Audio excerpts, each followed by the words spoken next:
गरिमामय उपस्थितिले हाम्रो कार्यक्रमको शोभा बढाइदिनु भएकोमा यहाँ सबैजनालाई नमस्कार अनि धन्यवाद।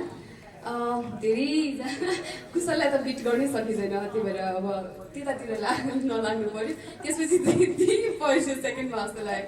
उहाँलाई पनि बिट गर्न सकिन्न। मुवा होइसिन्छ, दिदी पनि भन्छु, मुवा पनि भन्छु, घरिघरि बुबु पनि भन्छु।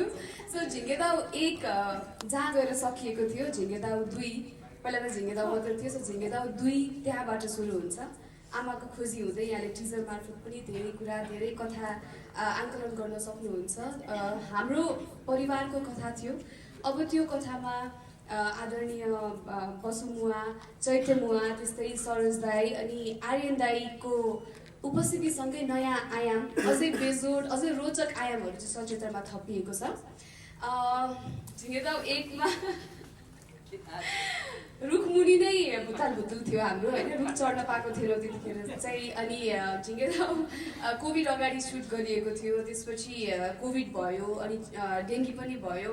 त्यो यस्तो कपाल भुताल भुतुल थियो, हामीले अगाडि पनि कुरा गरेको थियौँ।